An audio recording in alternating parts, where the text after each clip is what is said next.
Good morning, good afternoon, good evening, whatever time you guys are watching this. I don't know if you guys can tell or not, but I do have my super clean hat back. I told you guys in my last video that my super clean hat actually flew off in the wind when I was driving my Corvette the one day. Super clean actually sent me a new one. Appreciate you guys sending me my new hat.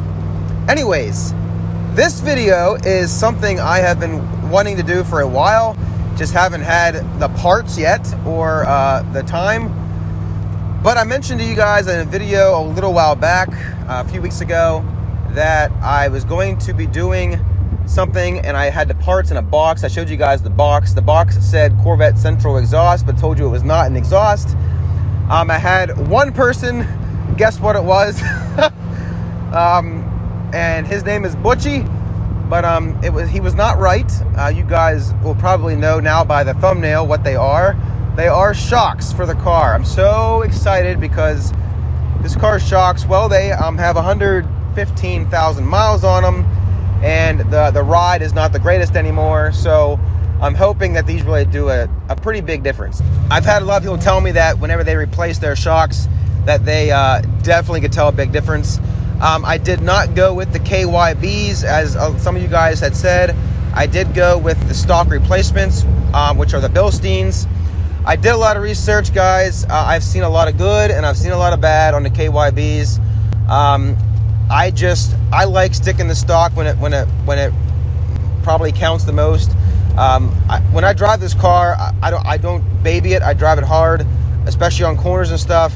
Now, I'm not an idiot, but I definitely use the shocks on my car. So I want to make sure the shocks I have are good, sturdy, stiff, well built. So I did go with the Bilsteins. Corvette Central, you can get all four of them for I think $379 plus tax. And I will tell you guys right now, ever since my channel got monetized, where I was starting to make a little bit of money, my original plan was for me to actually spend that money on the channel, put it back into the channel, and buy stuff to do. And at this point, that had not happened at all. It always went towards debt that we had or some crazy stupid thing that comes up that I used that money for. But for my birthday, which was in April, my wife said, I think for your birthday, instead of putting your YouTube money towards other stuff, how about you save enough money from your YouTube income to buy something for your Corvette? And that's something for the Corvette that I needed and knew I needed was shocks, which were, I think, $430 total with shipping and tax. So I did. I actually saved 3 months worth of YouTube income until I had enough to pay it without putting it on a credit card. And I bought the shocks, and that all goes to you guys as a huge thanks to you guys, because as you guys know, I'm trying to keep you guys out of the sun. I really appreciate your guys' support. I've said it so many times, and I will continue to say it. Without you, and this is 100% true, especially in this video, without you, I would not have been able to buy these shocks. I don't have $400 sitting around ever to be able to buy something for myself or for the car, especially for this car, since it's not like a priority because it's not a daily driver. It's just a fun car to have and own. So thank you guys so much for that. I'm sorry for rambling, but thank you so much, guys, for your support and watching my videos. You guys watching the videos is what makes me be able to make videos like this. So thank you so much. Now let's get into the garage, and I have a super duper duper duper duper exciting thing to tell you guys. I can't think of the words. I'm too excited to talk about it. Announcement that I want you guys to hear about, which I cannot wait to share with you guys, because I am super stoked for you guys to know about it and to see how it goes.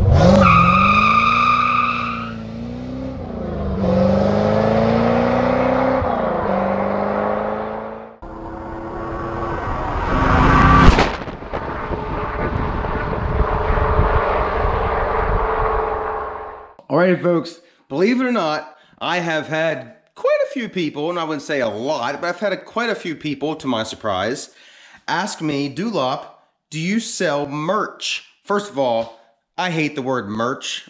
I call it merchandise. I hate those shortened terms for stuff. I know I'm old school. Whatever. No, I do not have merch because never thought that people would be interested.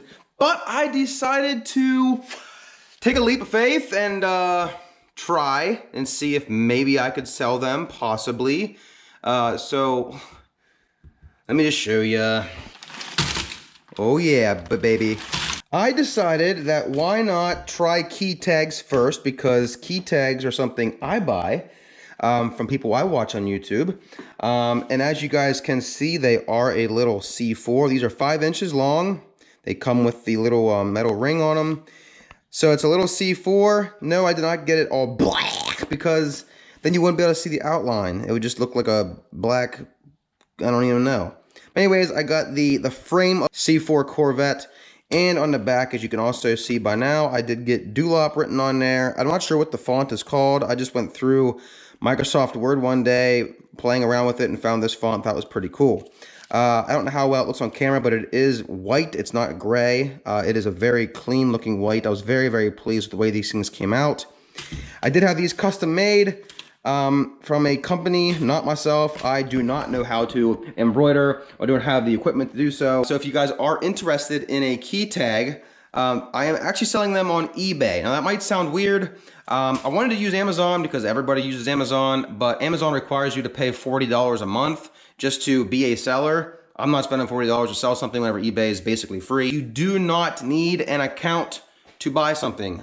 You can actually check out as a guest, which I wanted to be sure that eBay would let you do that, because I didn't want you guys to have to go through the hassle of creating an account, creating a username, creating a password just to get a key tag if you want one. If you are out of the country, and by out of the country, I mean like overseas. If you're in Canada, it's fine. If you're in South America, that's fine. But if you're overseas, do not buy them through eBay because the shipping is much, much more expensive over there, and I want to be able to give you guys a fair deal. Obviously, I don't want to lose a ton of money on these, but if you guys are interested and you are from overseas, please send me a personal message or email me, and we'll definitely get something worked out to be fair for both of us.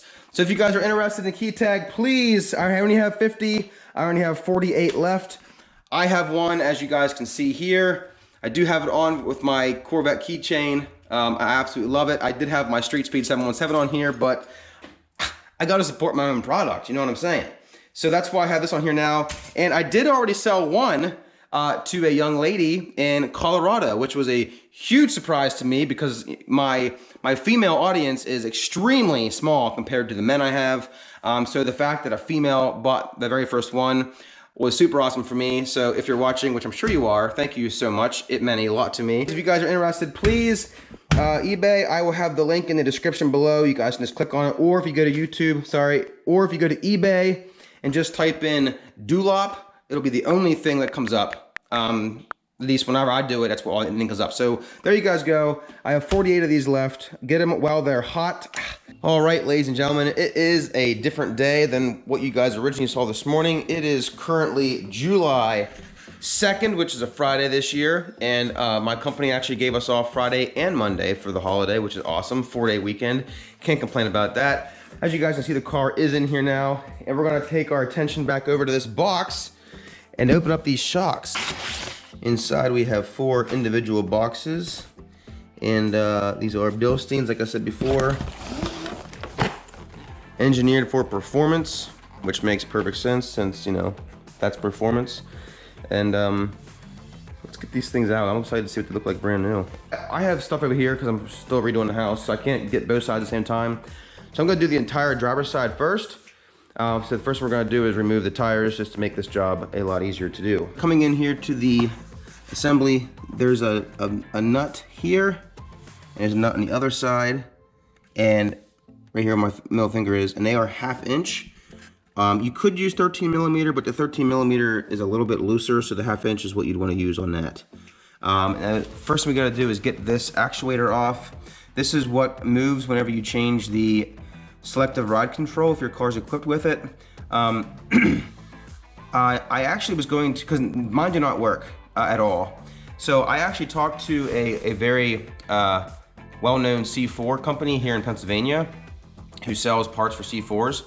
I called them and talked to them about this, and they told me that in their honest opinion, that these actuators don't really do a whole lot. So it's not worth putting money into it to have them fixed or replaced. To replace them, he told me some places are like $400 a piece which is stupid. And even having them fixed is several $100s too. So if you want to go that route, by all means go ahead. I'm not going to. I'm just going to take this off. He told me that a lot of guys actually just take them off and wire tie them to the frame or something, or if I can put it back on, I might do that just so it looks like stock, but I'm not going to be actually fixing or replacing my actuators for my selective rod control. Before I take this off, it is recommended that you remove your negative battery terminal or cable here. This is an 8mm socket. So I put the car up on a jack stand, and then I used my actual floor jack here to just put a little bit of pressure underneath the lower control arm, just to keep pressure off the shock. At least that's what the book tells you to do, so that's kind of what I'm following here. Folks, the next step you want to do is remove this retainer clip, which is right here. Both sides you can see. So this is actually opens up. It's going to open up like this and then go back that way. Important thing to remember is make sure you take a picture or just remember how this was on here. So make sure that these are pointing the same direction when you go to install everything back together. I'm going to try to do this with one hand since I'm recording here, but we'll see how that works. Might not be too hard actually. Maybe it will be. There we go. And you see a pop-up button back right there, and you just kind of pull it out. And there is your retainer clip for your this thing right here, your actuator. And then once you have that off, this should, I'm assuming, just come right off. Yeah, just pops right up like that. And you can actually move this out of the way for now. See, I just laid it back there just to sit. Now there's a nut in here that we're gonna be removing here next. Oh, this is a good time for me to tell you, I forgot to tell you guys this. I did buy, when you buy these shocks, a lot of the places you can get like the non-ZR1, or you can get the ZR1. Of course, the ZR1 are a little more expensive. This is not a ZR1 car, but I believe, don't quote me on this, but the ZR1 package comes with the actuator, this part right here that has like the teeth on it. Mine do not have that, so I will not be able to replace this back onto my shock. I just thought about that. You're gonna get a 17mm socket. You can use a deep well as long as it's not real deep, because you have a thing up here, like a plastic piece that you can't go any higher. So mine's about 1 inch long, the actual socket itself. So you're gonna wanna loosen this nut.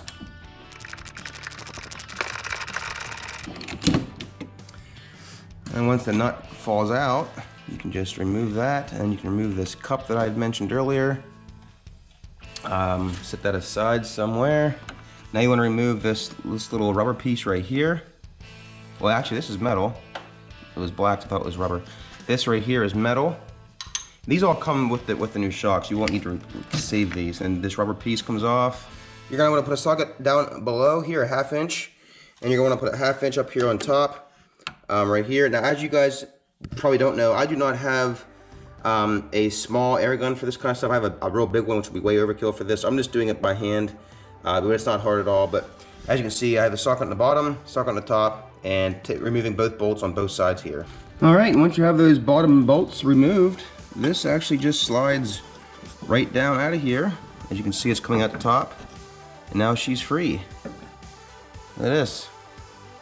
There you go, there is the old shock. Once you have that out, the next thing to do is just remove this rubber grommet thing right here. And these can all be gotten rid of because, like I said before, they do come with the brand new ones, which we're going to install right now. I'm excited. All right, so when you have the new ones out here, all you really want to do is remove this top bolt here, and get all these rubber things out of the way, except for the bottom. The bottom rubber and the bottom piece of metal there, the washer thing, you can let that on. Just like that. So you still have the threaded piece on there, which is part of the shock. You have the rubber, and you have that metal washer. And then we're just gonna put it back in the way we just took it out. So the first thing you wanna do here, guys, is attach the bolts at the bottom on both sides, which we're gonna do right now. Don't mind my shoes, guys. My work shoes I left outside in the rain last night. And as far as the socks go, fun fact about me, or maybe not fun fact about me, is I only wear girl socks. I have wore girl socks for 15, 20 years probably. I just don't like guy socks. They're always too thick and they get too hot. And I don't know, I like being different. Now I just reinstalled these bolts on both sides. These do get tightened to 19 foot-pounds. So some people use torque wrenches, some people don't. Some people don't care, some people do. I do torque everything, but they are 19 foot-pounds in case you are concerned and want to do that for yourself. And then once those are tightened and torqued, what I did here is I actually put the jack back underneath here and jacked the entire system up, the entire assembly here up to where this right here was tight, because the threaded part here was only sticking up through here about 1/4 inch. I pushed it all the way up until this started to compress a little bit, and now you can go ahead and put, this is the washer, and then we're gonna put the nut back on right here. And then, sorry, the washer I meant, and then the new nut goes on right here. And this nut right here gets torqued to 31 foot-pounds. Once you get this washer on and this nut, the next thing you want to do is you can actually remove the jack and then put your wheel back on, because you do not want to tighten this stuff until it's back on load, which means the suspension is sitting on the wheels. So we're gonna put the wheel back on here right now and get this bolt tightened up, and we should be good to go. We just have to figure out a way to get this to attach to this frame somehow, since it's not gonna be used anymore. All right, so the wheel's back on. And now, as you can see here, this gap is still there, which is good. Now all we gotta do is take this nut and tighten her down to 31 foot-pounds. All right, guys, one thing you need to be sure of is if you just try spinning this nut, the entire shaft, the threaded part, is going to spin with it. And if you use an air tool, it will just spin it faster. Doesn't take it all the way down. On top of these, there is actually an Allen head on top. If I put it in here, right there, you'll see it's good and tight there now. If you hold this tight, then you can come in here with your open-end wrench, and you can tighten it up. Or you can put the wrench on first with your closed end, and you can tighten it that way. So that's what we're gonna have to do here in order to keep that from spinning. We're gonna tighten this washer down until the rubber starts to bulge just a little bit beyond the diameter of the metal ring. As you guys can see here, I'm just holding the Allen wrench still, and I'm tightening the wrench, or the bolt underneath it. You can see that I have this down now. The rubber here is bulging out past the silver. This is a little bit on this side. It's not as much on that side. But once we're done here, we're gonna take it for a drive and come back, and we'll adjust everything if we need to. But I think for now, this is where we need to be. All right, guys, since we're done here, I went ahead and I was gonna figure out what I'm gonna do with this, but I put this back on top of here, and it does go down over top of that bolt a good ½ inch or so. I don't really see it coming out too easily. So I'm gonna kind of let it here. So again, it's not gonna do anything, but at least I don't have to hang it somewhere and it semi looks like it's supposed to be there. Not really, but all right, we're going back here to the back now. We're gonna get this this tire off, and we're gonna do the rear. From what I hear, the rear is a little bit harder, but we'll see what we get into. Alrighty, coming back here to the rear. The shock is right there, as you can see, the yellow. It's 21 millimeter on the front, and we got an 18 millimeter on the back. And I already loosened this up, but basically you're just gonna loosen this off to get that bolt to come through. All right, so the bolt that is here and the bolt that's on the other side is 13 millimeter. So basically you just wanna get your socket up there and start loosening it up. And take both of those off. And then once you get those loosened up, then you can take this bolt, push it through, and the whole thing will come down. I forgot to tell you guys, before you go loosening these bolts like I just showed you, go ahead and put a jack underneath here to hold up, just to take the pressure off. It makes taking these off a heck of a lot easier. But I'm almost done here removing these. I can probably get them by hand now. Yep, got that one, and then got that one. Okay, now all we just have to do is hit this bolt through like that. Make sure you save your washer, keep it with your nut, and then this comes out just like that. Now we gotta remove the actuator up there again with that clip from last time, as you can see right there on that one side. So let me do that here real quick. All right, now that that's removed, just pull this out, and now you guys can see here what we're dealing with. That top part, the silver, the gold part, the bronze looking thing, that's gonna be junk. The plate here, this plate right here, this one is going to be put back on the car. So we're gonna have to do that. And of course, you keep the bolts and everything too, which we'll do that here over at the workbench. But that was a lot easier than I expected. Actually, this side's actually easier to do than the front, which is not what I have heard. So yeah, that's pretty exciting. All right, so this one right here, I was actually able to do outside of the car, which is nice. So you can see here, I have the rubber grommet smashed down a little bit outside of the washer diameter. Okay, I think I know why they think the rear is harder, because it just takes a lot more time because there's more things you gotta do, but it's nice that you can do it outside of the car. I was having a deal of a time getting this nut off here. I even soaked it in WD-40, nothing. So what I ended up doing, guys, was I actually used my propane torch here and just heated it up just a little bit. And then I put my air gun on it, and it came right off. And then I actually used one of my pry bars here to pry up on this, and just a few times, and it came right off. So as you can see here, that is now off. So this is now junk. Now this bolt that I took off, I'm gonna clean it up with a wire brush a little bit, and then put it on the new one right here where it goes. There you guys have it. Got the old bolt thing. I don't know what that thing's called, but I got that old bracket bolt back through the new one. And of course we have the bottom one here done. So we're ready to reinstall on the vehicle. So what I did was I put the shock back up in. As you can see, it's just sitting there right now, but I have it in the hole down here. I'm just gonna put that nut on right there just to keep it from sliding out if it were to happen to. And then once I get that done, I'm going to tighten up the top ones. First thing I'm gonna do is jack up the jack to bring it up so that's plate's nice and tight. And then once that's nice and tight, then I'll come down here and finish tightening this one down here. All right, so I have this bracket up against, I just got them snug, and now you gotta torque them to 22 foot-pounds with your torque wrench. Now we're gonna tighten this bottom one to 61 foot-pounds. That does it for the rear one. Pretty simple. Takes a little more time than the front, but I just wanna let you guys know, for the front, as you guys saw, we actually had to put the weight on the car before we were able to tighten the top one. Since this one all gets tightened outside of the car, I think you're supposed to torque it at 19 pounds, but I don't know how you're supposed to torque it when you have to hold that Allen head in the top. So I just squished them down to where they come out along the diameter of the washer, like I did on those up there. I'm pretty happy with the way it turned out. It was a little easier than I expected. So, you know, now there's a video on YouTube for you guys to watch that'll help you, hopefully. I hope I didn't miss anything. If I did, I'm sorry, I apologize. I am not a master mechanic of any sort. That would be my dad.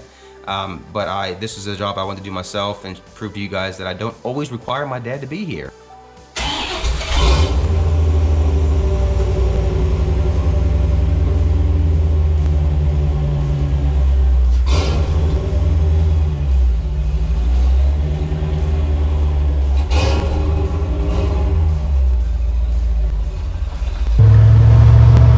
So initial thoughts, as soon as I pulled out of my driveway, I could tell right away that it was much smoother. There's no bumps there or anything, but I could just tell the car is like running smoother. I'm gonna hit a turn up here. We're gonna see how much different it feels. So I'll try to get you on board here.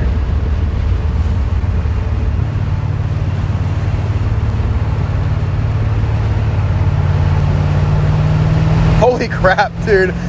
Wow. Huge difference. I travel this road a lot in the Corvette, and dang, I am freaking impressed. I can't believe how much of a difference this is. Yeah, boy. Wow.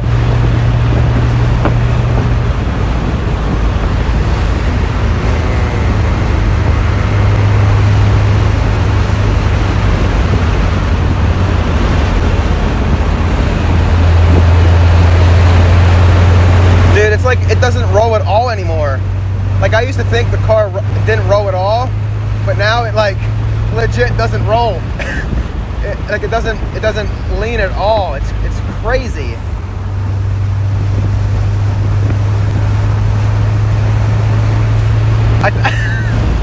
I'm sorry. I'm just really excited.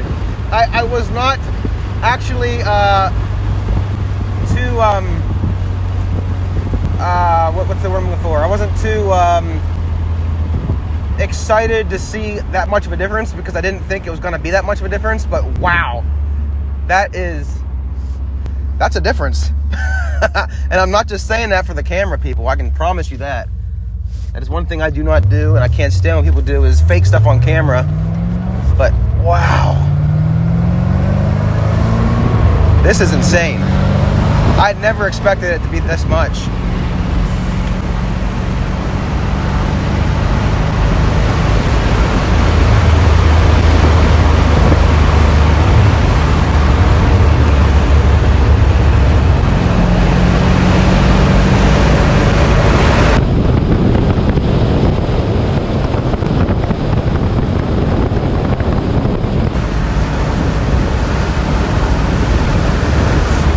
I can't believe this, people. I literally cannot believe how good this is.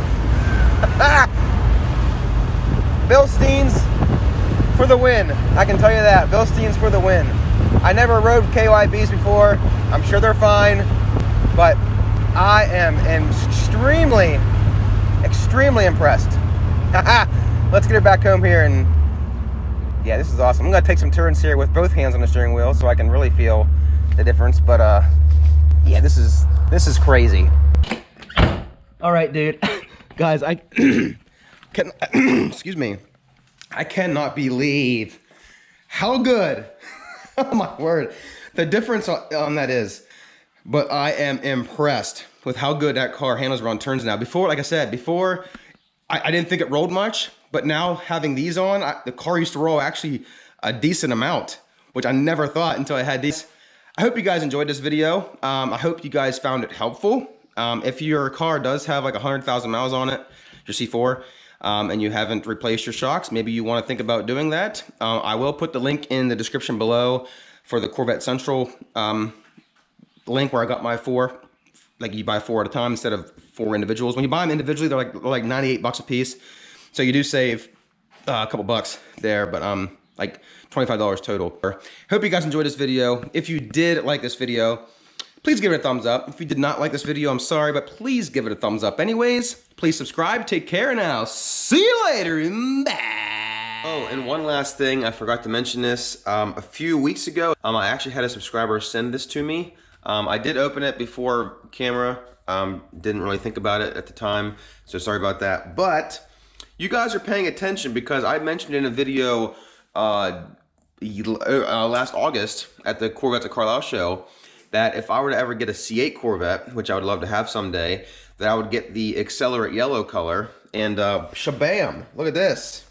Someone sent me this legit C8 in Accelerate yellow with the black stripe down the center of the car, and this thing is awesome. It's metal. It's freaking gorgeous, exactly what I would want. Let's get it out of the package here because we're gonna display it here somewhere. There we go, ladies and gentlemen. Beautiful. This thing looks so sweet. You can even see the engine in the back. I don't know how well you guys are gonna be able to see that with this camera, but you can actually see the engine in the back. It looks very, very real. Looks just like they do in real life. But thank you so much for sending this to me. I absolutely love it. And I just gotta find a place to put it, which I think I might put it over here. There you go. Now that looks nice there. I like it a lot.